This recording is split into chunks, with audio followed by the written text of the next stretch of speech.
হৃদয় বাংলাদেশকে ধারণ করে আমি শাহরিয়ার নাজিম জয় চ্যানেলের বিশেষ আয়োজন নগদ 300 সেকেন্ডে আপনাদের স্বাগত জানাচ্ছি। এই 300 সেকেন্ডকে অর্থবহ তুলবার জন্য আজ আমার সাথে যিনি অতিথি তার পরিচয় হচ্ছে তিনি একজন কণ্ঠশিল্পী, নাম পুলক অধিকারী।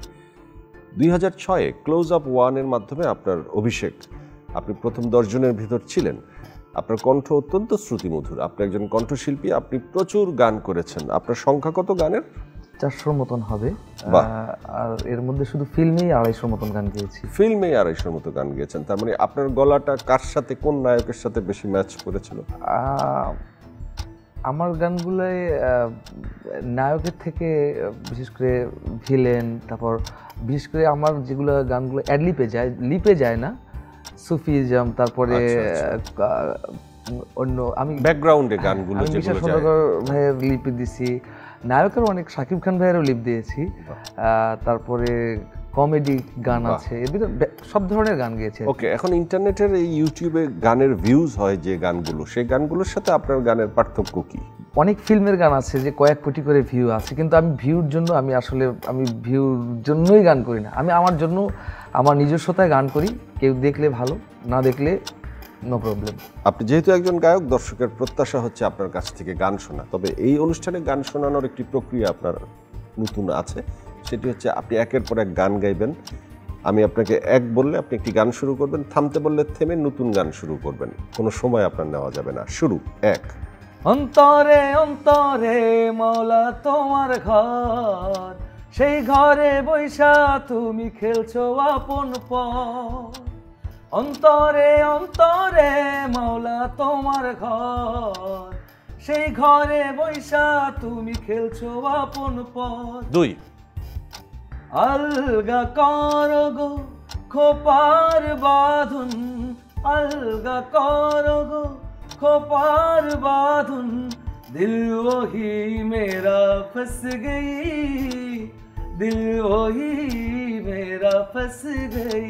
3। দয়াল তোমার লাগিয়া যোগিনী সাজিব,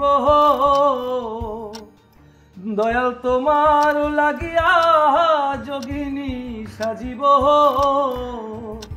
আমি সহিপা দিব আমার মন প্রাণ, তুমি কোন দেশে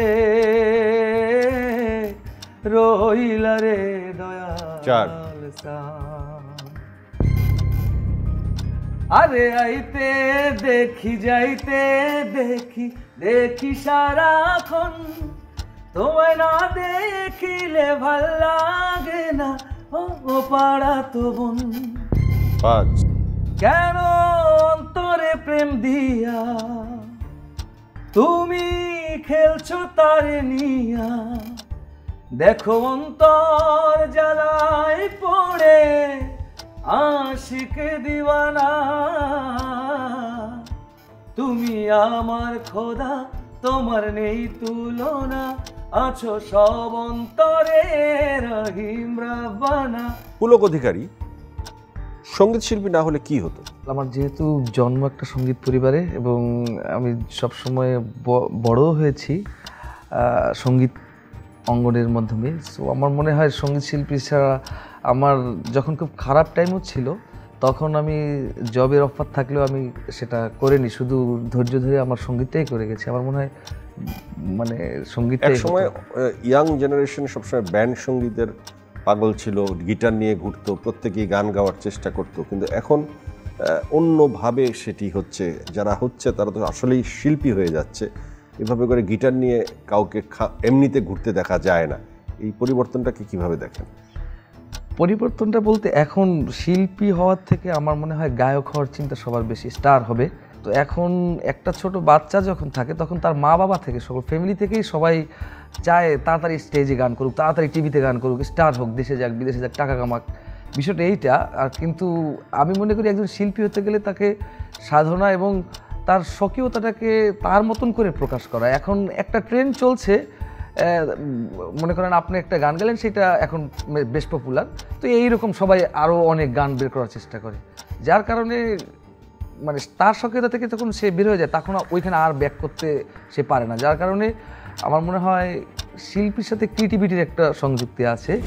তো আমি নতুন জেনারেশনের প্রতি আমার রিকোয়েস্ট থাকবে তারা যেন শিল্প